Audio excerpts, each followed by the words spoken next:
I cannot hear y'all. Can you hear me?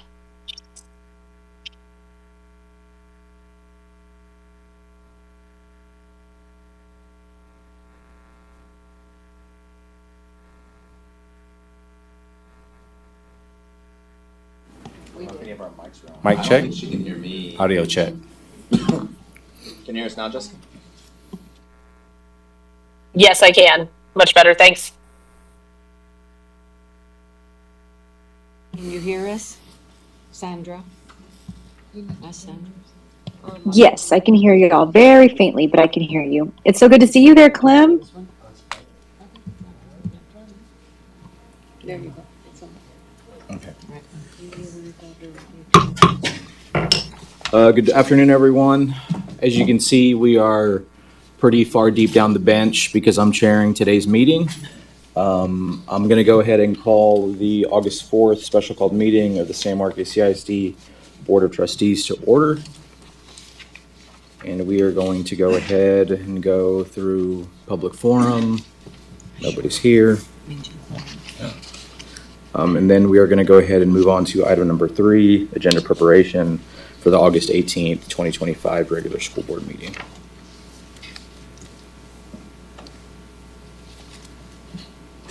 I'm just go through it. Okay, cool. So as y'all can see in y'all's attachment, pretty standard, I guess. I'm just going to go ahead and skip towards the actual enumerated items, starting with 6A, academics, accountability update and grading guidelines. Item number 3. Oh, public hearing to discuss the proposed tax rate. I'm sorry.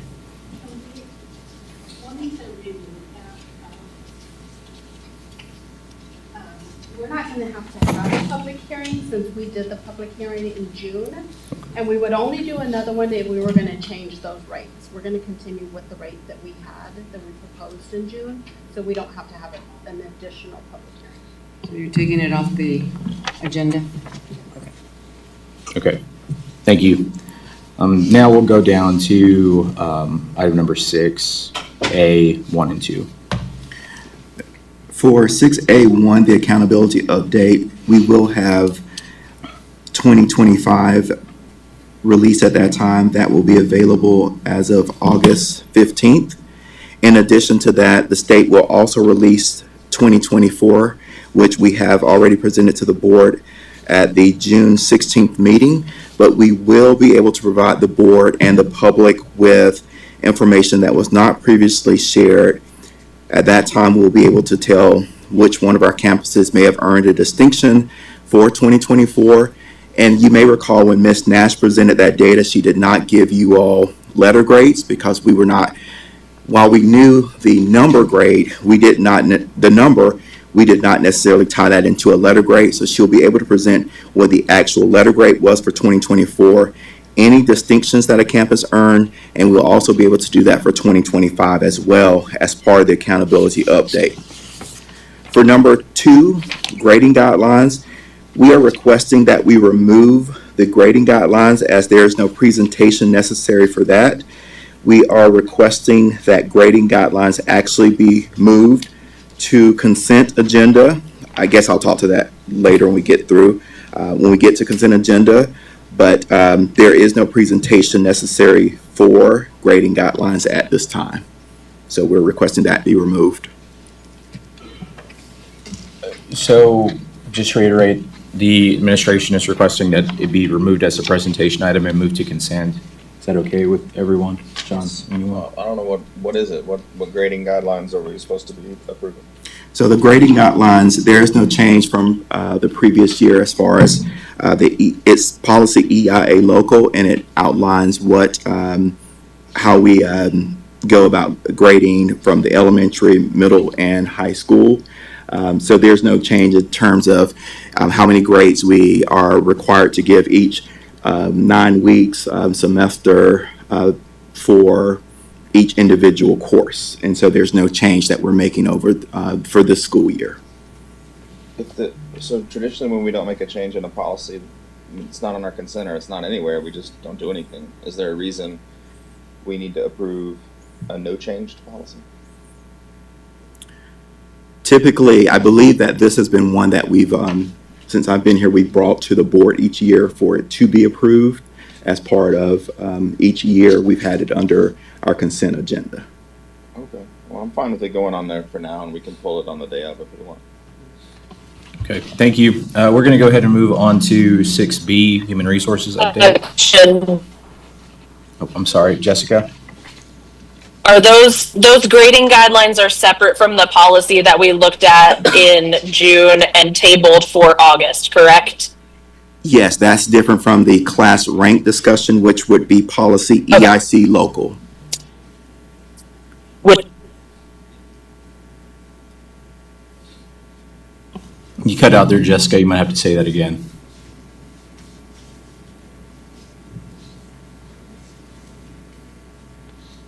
Sorry, we are driving through the mountains. I just said I see that later in the agenda, so we're good. Thank you. Cool. Okay. 6B, Human Resources update. So I do have a few different items to review with you all. First would be our vacancies for the district, and we are looking, just to give you all some information, at 2 right now, possibly 1 more vacancy for teachers. So I will give you an update at our board meeting where we stand at that point in time. The second thing that we will be covering is on teacher incentive allotment, the data collection that will happen this school year, and what impact that has on our teachers. And then the third one is our compensation that I'll be giving you. And so I just want to pass one thing out to you right now so you can have before the meeting.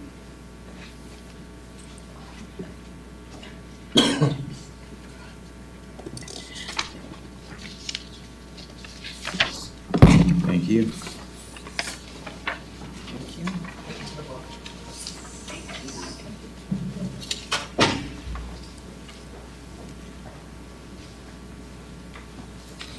The following is just after having TASB compensation review our structures and implementing the HB2 that was passed.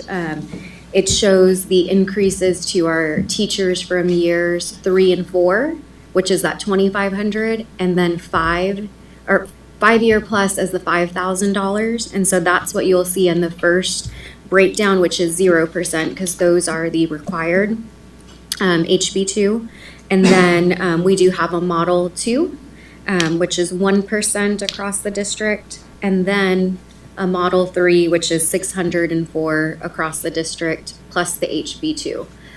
These are just a few different models we wanted to present to you all, so you had this information. And Ms. Garcia wanted to kind of add to this, so she'll have some information to provide to you as well before our board meeting. I can go ahead and add that right now. So with the models that you got from TASB, remember, we're not going to be funded for every single, we're not going to be funded one money for that, because we were funded based on the PEMS report that was submitted in the fall. So TA will fund us based on those numbers, how many teachers we had at that time.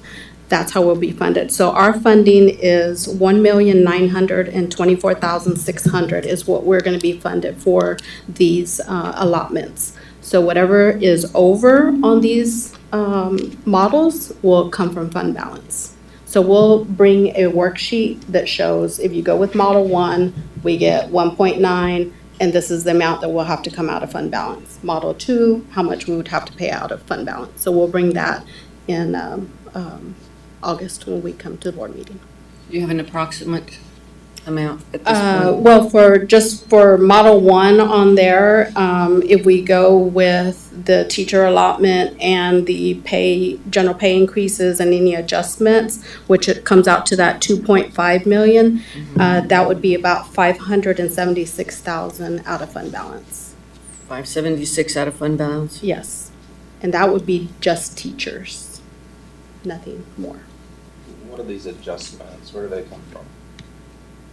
So the adjustments that you're looking at on the blue breakdown, you do have teachers who are on the teacher step schedule who were not impacted at only the 3, 4, 5 plus, so your 1 and 2 year teachers, the adjustment would be giving them 1%, their teachers of record, $604 across the whole year. So that's those who don't qualify for HB2, but still are teachers of record and teach more than half time, including them in some type of increase on their teacher step schedule. So it doesn't just continue the same rate. And what about the administrative professional? 57.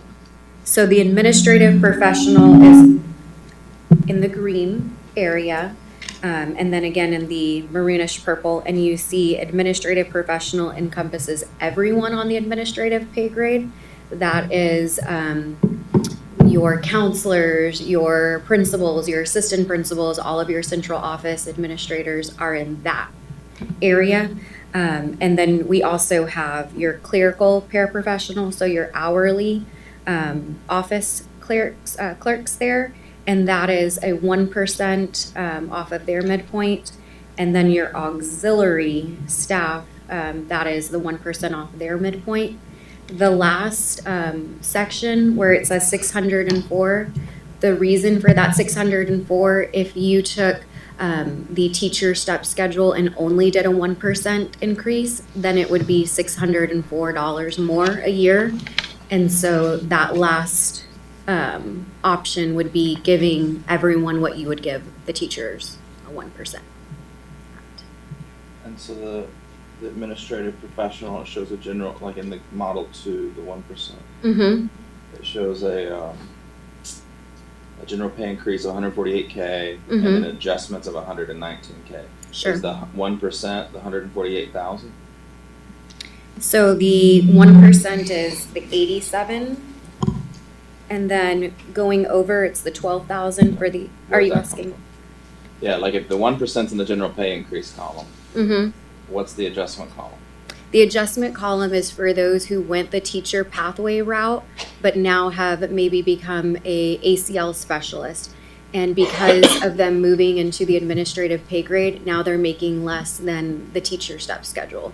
So there is many positions that once required them to be a teacher in order to go into their new role, and that is creating that adjustment now because of the teacher bump in pay.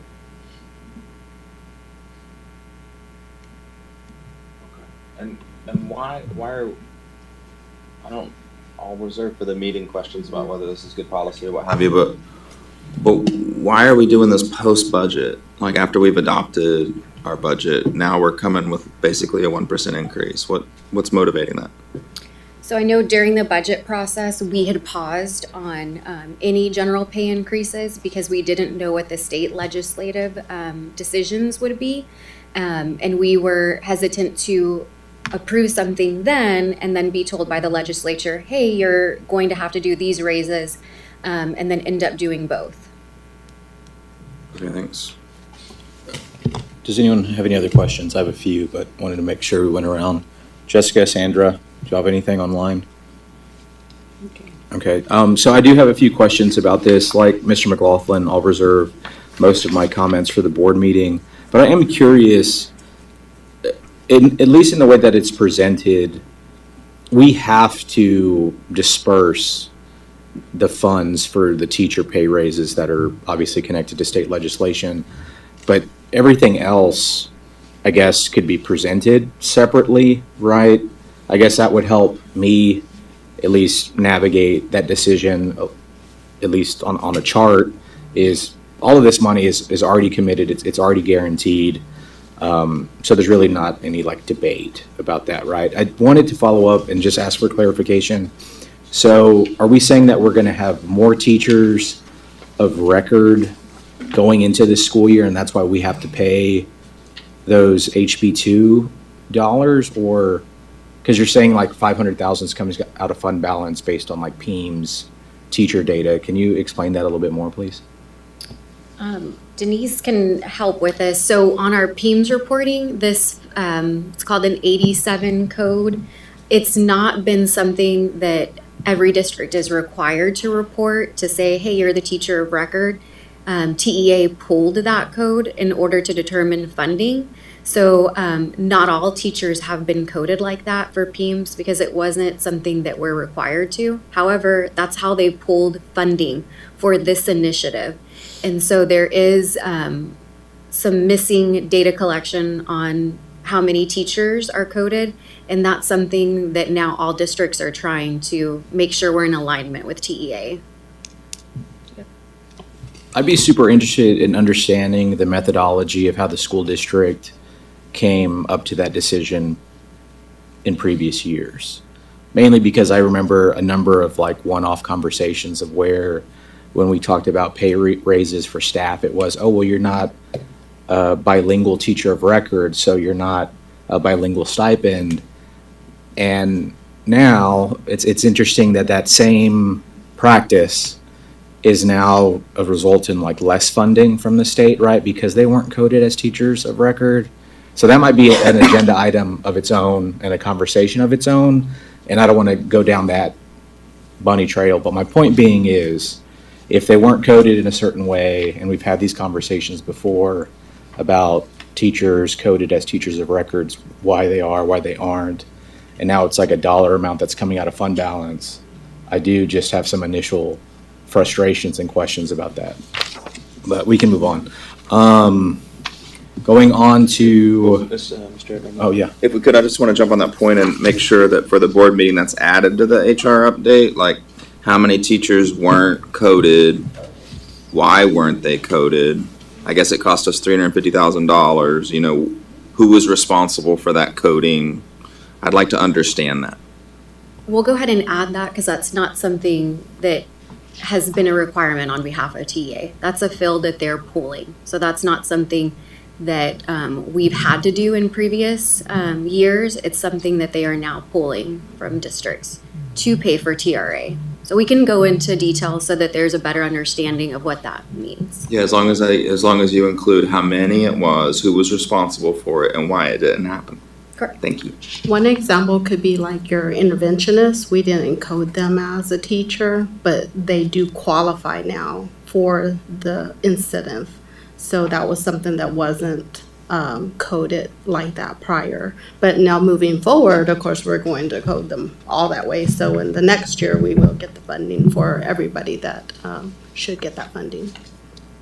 Thank you, Mr. Edmund. So basically, the definition was expanded, so you'd be able to code them. okay, thank you all. So, real quick question, I'm sorry. Yeah. Did we know this in advance, that they were going to require this coding? No, ma'am. Okay. Since we're still talking about it, I guess I'm curious to know why then we chose not to code them as a teacher of record. Like, is there, why? I guess there should be an answer to that, right, if I ask? Yeah, I mean, I don't know 100% why, but I know that like teacher of record sometimes is different than just a teacher that might teach 2 or 3 classes and not be the teacher of record, because TRA it's not connected to teacher of record. They just have to teach 4 hours a day. If they teach 4 hours, they automatically qualify for this funding. So I don't know why TA decided to pull this particular report, and that's how they decided they were going to fund this year with that reporting. So we don't have everybody coded as an 087. But I guess it's like a management practice. Okay, so like taking away what TEA did this year, what the legislature did. Mm-hmm. So when we're making decisions here locally, you know, and we're Yeah. coding people in Yeah. teams, Right. what is the rationale of saying, you teach X, you are a teacher of record, we know that for sure, it's the way San Marcos defines it, but you teach Y, so we're not gonna code you a teacher of record. So can somebody explain I that? can. So the teacher of record is typically going to be the person who is defined as the person who's going to be assigned in PEIMS, the person who's going to be responsible for the grading. So if you have a teacher who is going to be like, for example, the interventionist, that person typically, although they're working with students, they're not going to be assigning grades. So the teacher of record is going to be the person who is going to be responsible for the data, requiring they're going to be assigning grades. So they're going to be the person, you're going to see their name on the report card and that kind of thing. So that's the person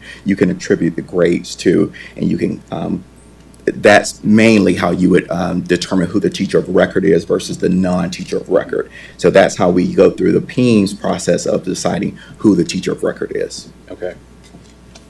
I guess for the purposes of our upcoming meeting, I'd be curious, are we legally required to provide that differential and that raise for those employees who weren't coded as teachers of record last year?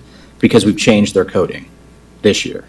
Is that correct? Right, so anybody that teaches 4 hours or more, we have to provide this funding for them. Okay.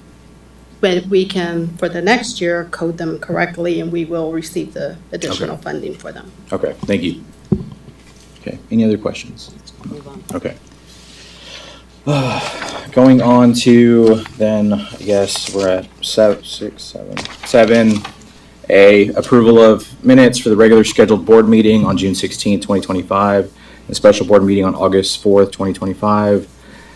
Item B, consider approval of policy revision, EFB local and EFB exhibit library materials.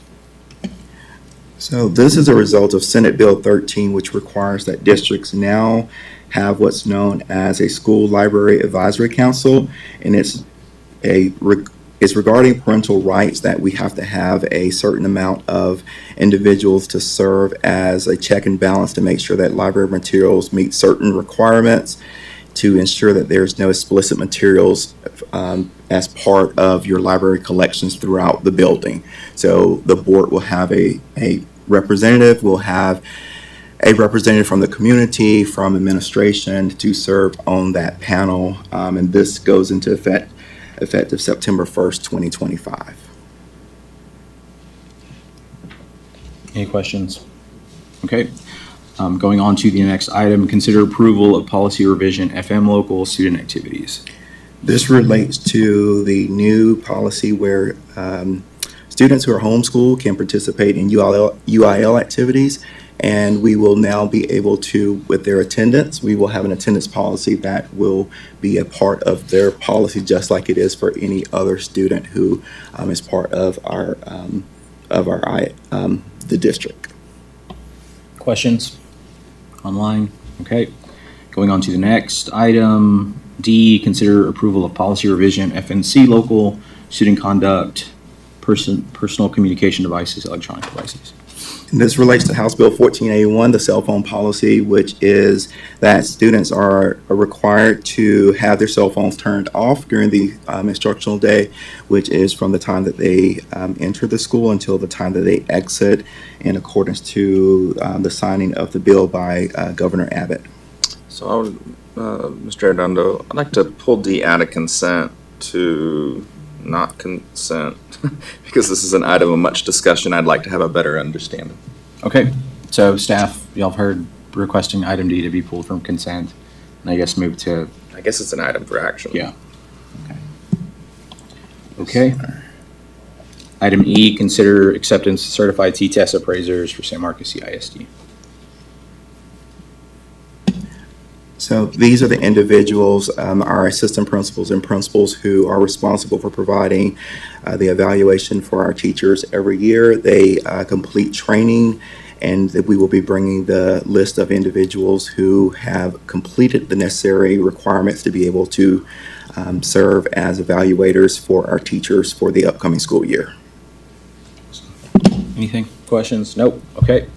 Next item is F, consideration of and possible action on open records of 10 blackout dates. That's weird.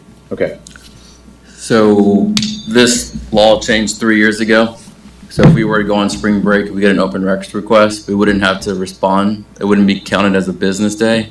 That's no longer the case. So we have to provide 10 blackout dates throughout the school year. We usually spread them out through Thanksgiving, our winter break, and then spring break.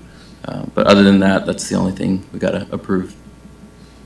Thank you, Mr. Fernandez. Item G, consider approval regarding ranking selection of general contractor for ARPA generator project, including possible delegation of authority to the superintendent or designee to negotiate and execute a contract. What is this, ARPA? generator project? American Rescue Plan.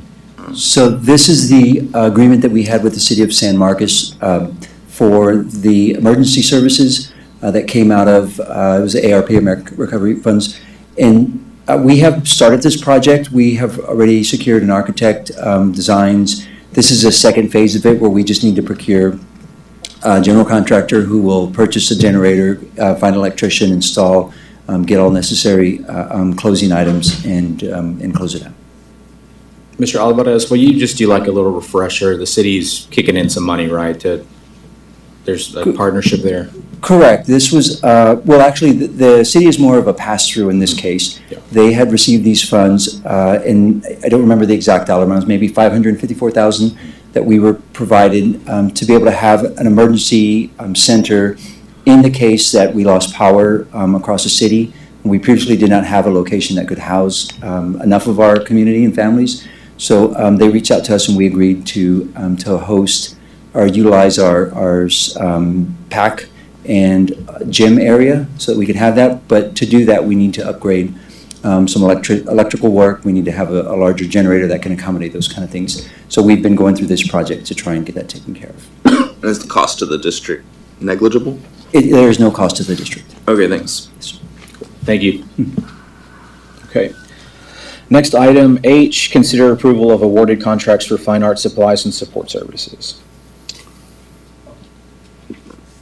So every year, we put out a bid to make sure that we procure some services for different groups. In this case, Mr. Underwood and I had put out a bid for fine art services, just various ones throughout the district. And so we are just going to bring a list of vendors that we would like to work with, not necessarily that we are entering into any contract with. Thank you. Any questions? Okay. Item I, quarterly and annual investment report. So I'm sorry, that is just going to be our fourth quarter information on investments and how we looked, and then we'll go ahead and summarize everything for the year end as well. And then last but not least, consider approval of budget amendments. Yes, sir. So we're going to have several. We have some campuses that need to realign some of their money from function to function. And then we will also add in the revenue for the teacher retention allotment that we just spoke about, the 1.6 million to both revenue and to expenditures. Okay. Questions? No. Okay. Going on to 8, items for action. Item 1, consider and possible approval of rescinding the previously approved 2025-2026 board meeting calendar. Does anyone want to, I know we've discussed it kind of internally, but. I mean, I saw the memo. I guess this is the memo we got from Michael, the superintendent, about potential issues with having our agenda prep during the day. And so I guess Yeah. admins put this on the agenda. Is that right? That's at least my understanding, yes. I mean, I wasn't, the memo, and maybe I'll need Mr. Sanders more clarification at the time of the meeting. The memo said that there was a new law that required us to put in place some sort of committee to establish like a engagement plan or participation plan that would culminate in potentially impact when we could have our meetings. And I read that and found that interesting because we don't have that right now from what I understand. But it seemed like the committee would establish a plan that would then impact our calendar. So it seems premature to change the calendar before we have the committee and the plan. Do you know more about this? I am thinking that this is the new law that says that we cannot have any board meeting between, every meeting has to be after 6 p.m. No, there's cannot be a board meeting that takes place before 6 p.m.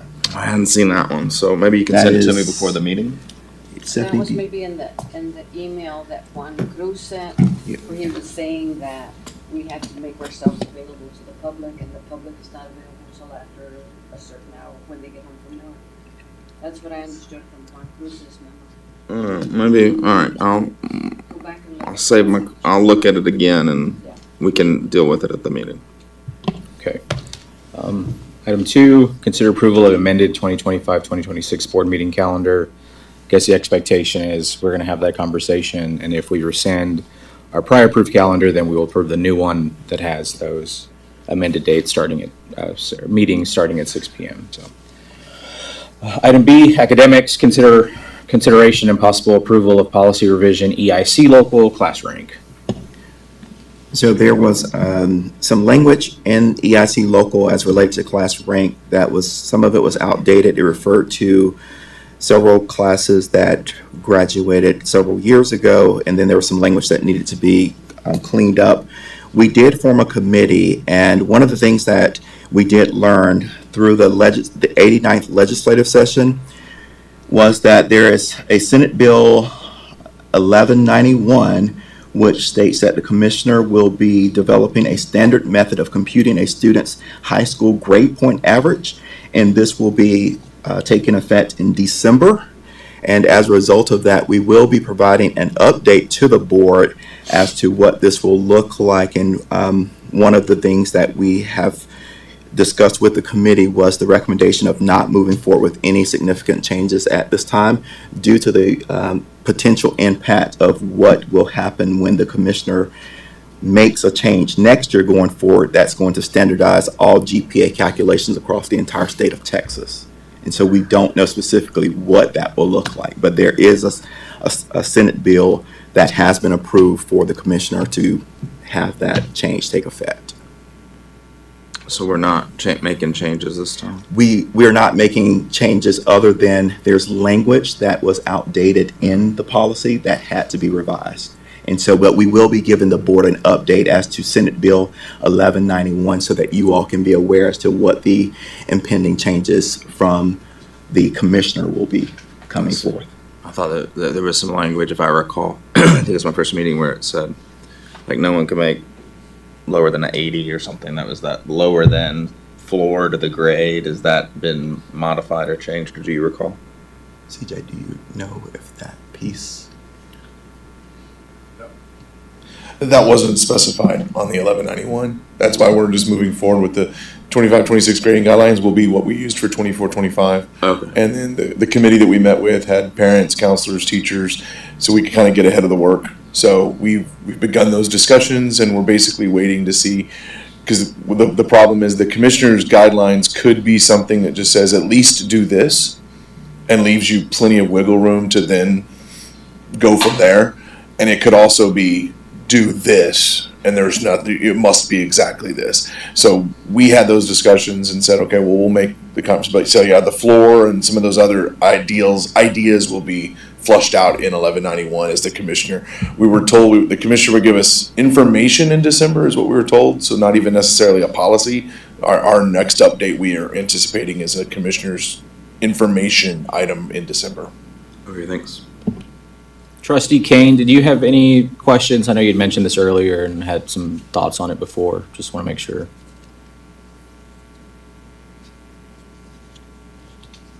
No, I'm good. I just wanted to make sure those were two separate items because I know we had talked about this at our previous meeting. Thank you. Yeah, of course. Okay, on to the next item, academics.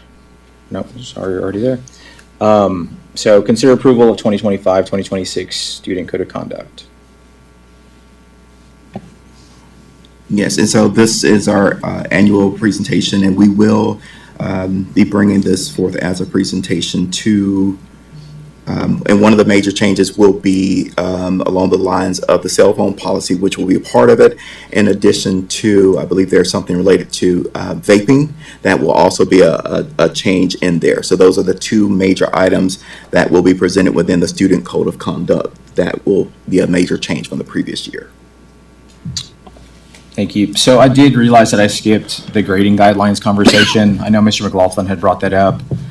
Can we just, I guess, figure out before the Monday meeting the justification or rationale, if it, like, is by statute we have to approve grading guidelines, even if they don't change, or what that looks like? And if they're not going to change, but we're going to keep them the same, can that be included in the materials just so we know that that's staying static? Item 4, participation of homeschool student in UIL activities at the school that student would be eligible to attend based on student's residential address. We are, as a district, allowing students who live within our zone who are homeschooled to participate in UIL activities within San Marcos CISD. That we're bringing that to you all. So Any questions? Is there a cost? there is not a cost for their participation. Coach Walsh, did you have Yeah, and really, additional information? it's, for it to be an action item, I think Ann just wanted it on there to show our stance. We just have to opt out of it if we want to opt out and not allow it. If we just say, if we don't make any policy, then they're getting to go to, they're getting to play at, do athletics here and homeschool. And if the board does not take a stance, then the students can go to a neighboring district to participate. So they could leave San Marcos and go to whatever district is closest to us to participate there. Okay. Okay, going on to Section C, Human Resources, consider approval of certification waiver for school counselors. We have 2 internal candidates who served prior in different capacities, and this summer, after interviewing and posting positions, these 2 were recommended by their campuses and by those who served on the committees.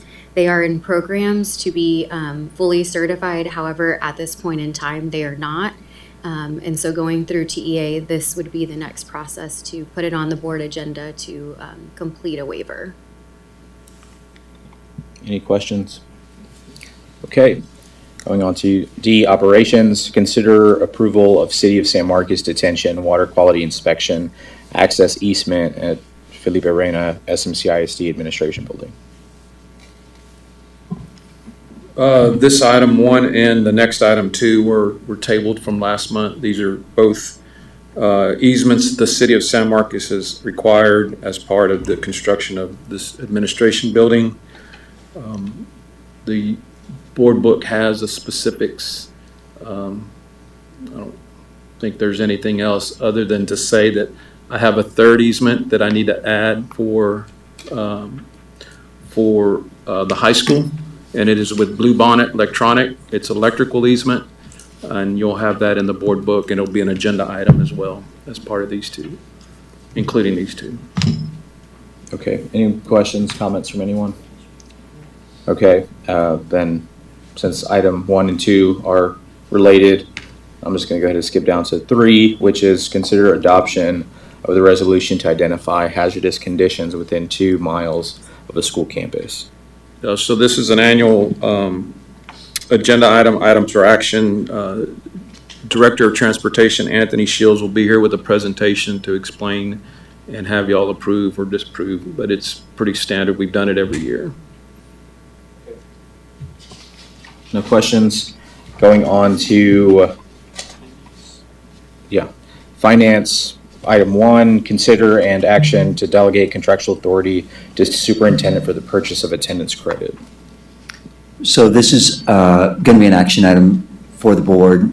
We've kind of received notice from TEA that our Tier 1 funds exceed what the entitlement was. And so because of that, we have to select an option of what we choose to do.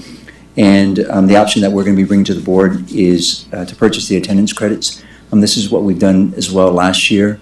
And only if it's determined at the end that we do have to pay any recapture, we would, but that wasn't the case this past time. So this is just going to be an option that we would like to choose for this situation. Thank you, sir. Any questions from my colleagues? I don't see any.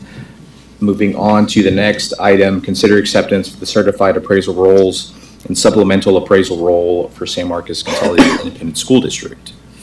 So we did receive our appraisals from our 3 counties that we work with, and we are bringing those to you just for your approval to approve the certification of those rules. Thank you. No questions. Going on to the next item, consider approval of ordinance setting the 2025-2026 tax rate. So again, we don't have to have a public hearing again. We are going to propose that we continue with the tax rate that we had last year.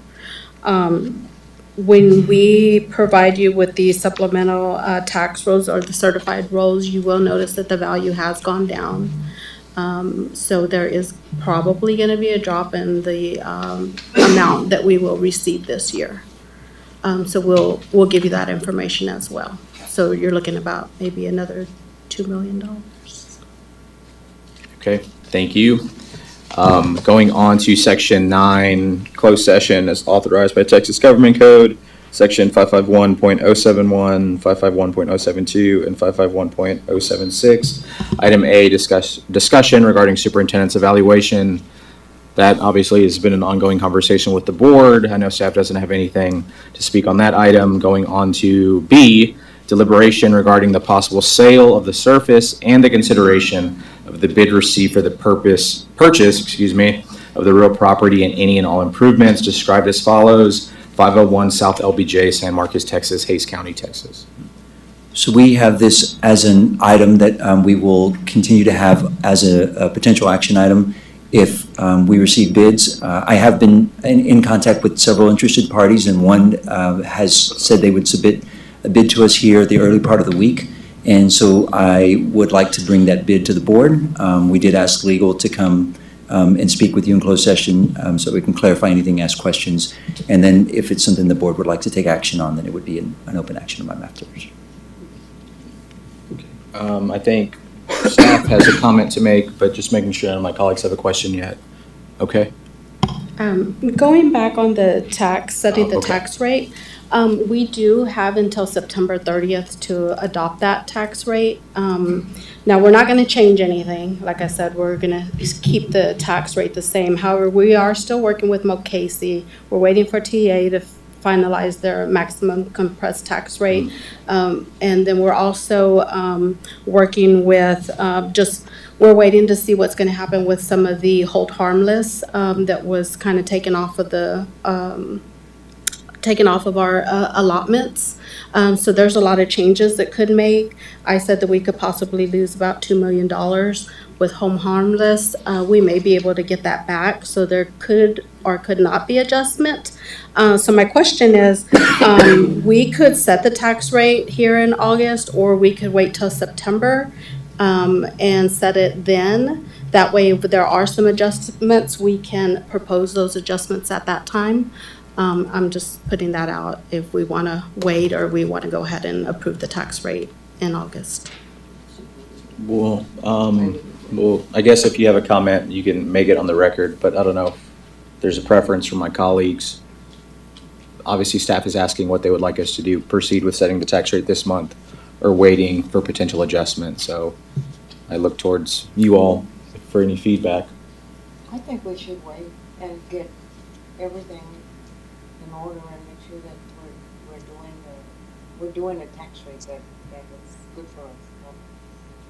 Okay, Trustee Viapondo would like to wait. Ms. Cantu, do you have feedback and perspective? I think this is a closed session item that we should wait and. Well, so just to clarify, we had moved on to the executive session item of the sale of property, but Ms. Garcia had some further input on the tax rate, so we're not I in. know that it could be either August or September. Yeah. I understand that. Okay. So do you have a preference of keeping it for August, the tax rate, or moving it to September? Whatever's going to be good for the district. Okay. There you go.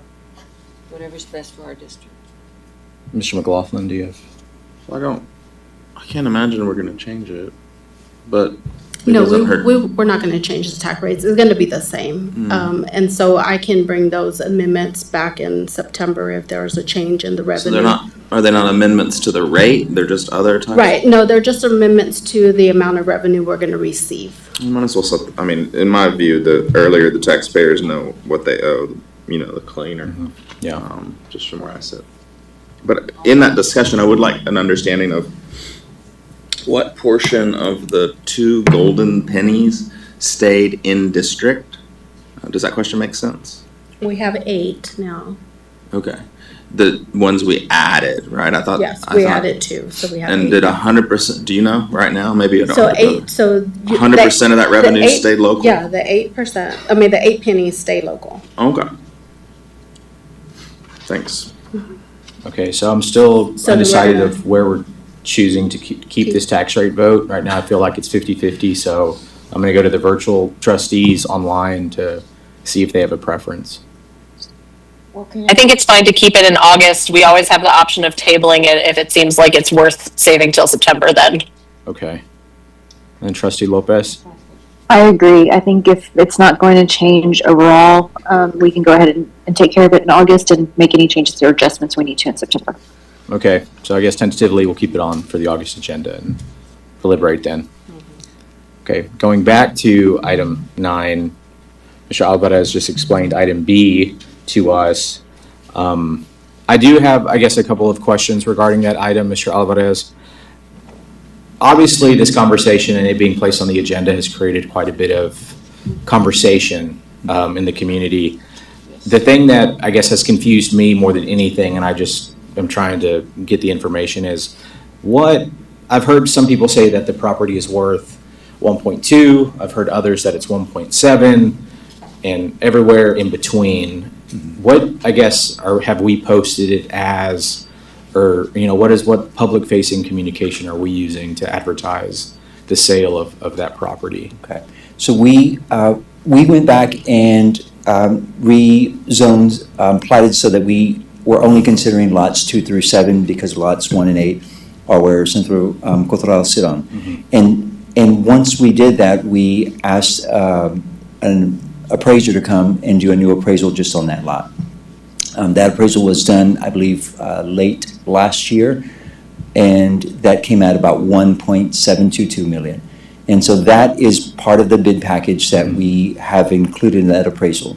Now, another number that we have also been sharing, if people are interested, we said the CAD puts out values, and by all means, look at those values. So the CAD's current value is about 1.214. And so whenever I have interested parties that call, those are the numbers I share with them. I say these are in the bid package. And they have asked for a dollar amount. And I said, I cannot provide you a dollar amount other than this is kind of what the appraisal is.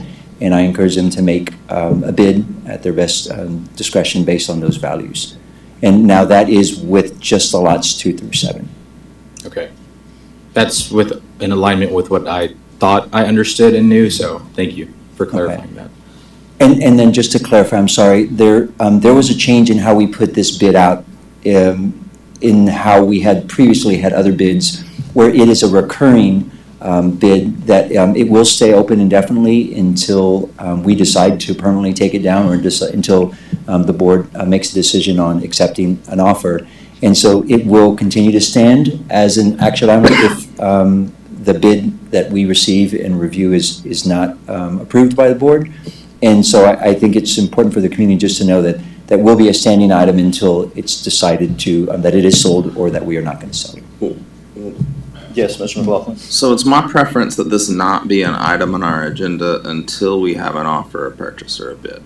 I think it causes undue consternation when we leave it on here because we might receive a bid. I understand you thought you might receive something, and I think if something were to come in prior to the posting deadline for this agenda, I would be fine with it being on the agenda. But if by the posting deadline there's no offer or bid for the property, I'd like that item removed from the agenda.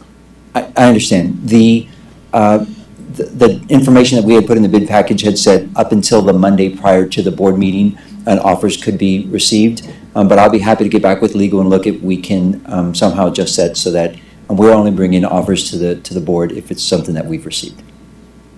Okay. And this is my understanding that this is like the first meeting in which this item has been placed as a part of this bid package, bid receivable process. And so, again, it was my understanding that, again, you had some, I guess, feeling that there might be a proposal that would come to us, and that's why it was here, correct?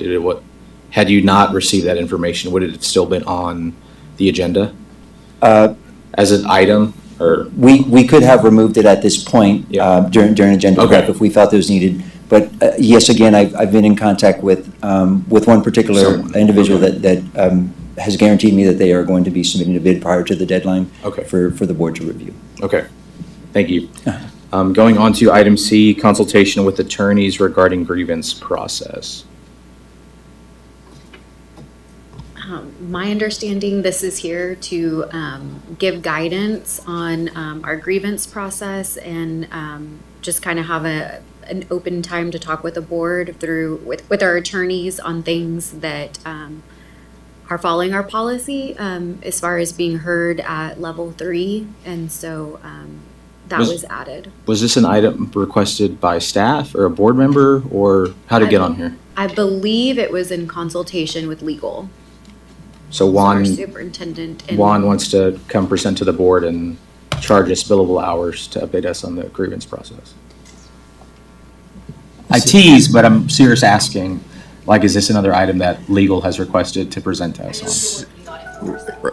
So this was something that was related to an extracurricular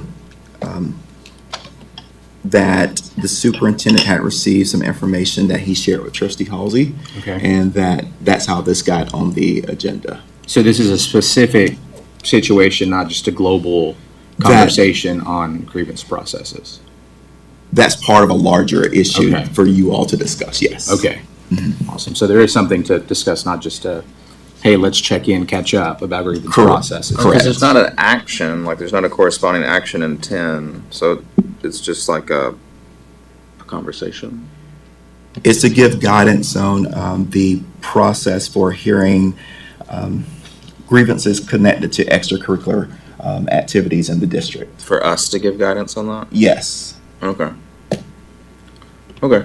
I mean, if he's coming anyway for I think you mentioned that you might have legal here for if you do indeed receive an offer, yes? That's with Walsh County Wilson. A different lawyer. All right.